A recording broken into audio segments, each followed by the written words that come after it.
What is up? Today we'll be reviewing the Thinvik Aluminum Alloy Skeleton Protective Case Sport Camera Housing with 52mm UV filter. Whew.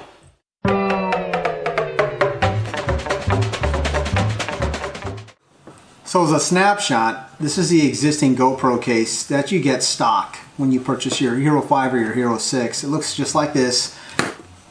So as you're already familiar, you pop here, open it up, you can swap your device or your GoPro in and out so you can update batteries or whatever you need to do. Compared to the case that we're looking at here, and a good thing about this case is that there's actually not a lever you flip. Your GoPro will basically just slide in the back like this. There's a screw here that you tighten, and that's how you put it in and out. It's kind of a quick release. It's a little bit faster to use, especially if you're changing batteries as often as I do. So to start off with what I really like about the case, number one, I wanted something that had a cold shoe on it so that I could mount a mic or a light, some kind of a light to it. So this is exactly what I wanted. When I was on Amazon, I was looking for a cold shoe adapter, and I came across this case.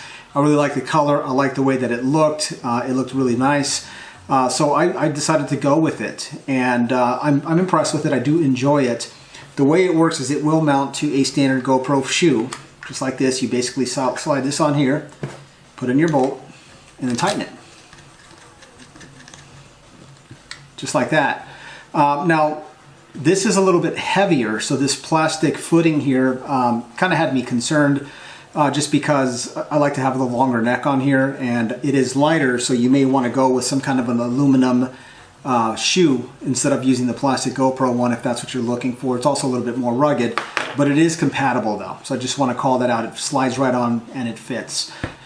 So again, what I do like about it is that it looks great. It's compatible with my GoPro thing. The other thing that I was really happy about is that it has a protective cover over the lens, and I'm one of those paranoid people that always wondered, like, is there a cover I can put on top of my lens to protect it? This is supposed to be a UV filter. I don't know if it truly is. I think it actually feels like plastic, but I'm not as concerned about that. I'm just happy to have some kind of a cover on there. So those are the things that I really do like about it. Now on the flip side, the things that I'm really kind of concerned about, or things that maybe you'll want to think about when you make this purchase, is it says Hero 5 on the bottom here, so if you've got a Hero 6 like me, you might be kind of snobby and turn your nose up at that. I actually don't really care, but just to call that out to you.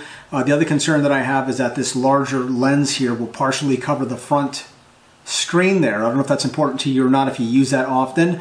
I don't really use it, so it's not as much of a concern to me, but it does cover that a little, so just be advised. The other thing is that the little red light that flashes when you're recording is visible in here, but it's not as easy to see. Another thing that I'm concerned about is that this actually does cover the microphones for the GoPro. Now the Hero 6 is known to have really terrible microphones to begin with.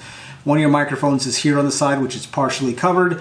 You do have a microphone on top, which this one is available. It's open, and there's also another microphone that's behind this tiny little, you can't really see it, but there's a little pinhole down here. There's a microphone back there.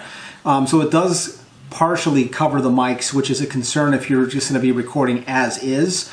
Now, again, I got the cold shoe. I am going to add an external mic and mount it on here, so that's going to solve my issue for me. But if that's something that you're thinking about, if you're already concerned about the audio from your GoPro as is, adding this to it will help.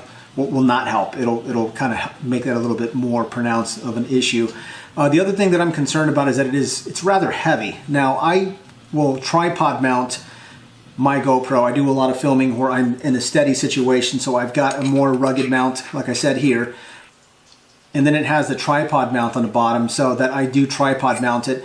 Not something that you want to put on a selfie stick. I don't know if this is going to be compatible with the Karma Grip because of the weight. It's probably 3 times heavier than the GoPro is by itself, so that's one thing that you should be advised about. But if you are planning to tripod mount it, it is perfect for that, and it looks really good. I get a lot of compliments from people when I'm out in the field filming about how awesome this looks. So if that's what you're looking for, it's a good device for that. One thing I will call out that you should be advised about though is that it does require you to have a 1.5 millimeter Allen wrench. There is a Allen screw. It's kind of hard to see back here. It actually belongs on the top. I pulled it out and cross-threaded it on accident, sticking it in the back to keep this anti-rotational so this doesn't turn. But it actually goes on the other side here. I think it's designed to help secure whatever you're putting in there. It does not come with a 1.5 millimeter Allen wrench. You have to provide that yourself. It also comes unassembled. You will need to attach the base on it. This will require a number 1 Phillips head screwdriver. I don't know if you've got that or not, but keep that in mind that it will not come with any tools for you to assemble it yourself. So I hope the review that I provided will help you making your decision. Thank you.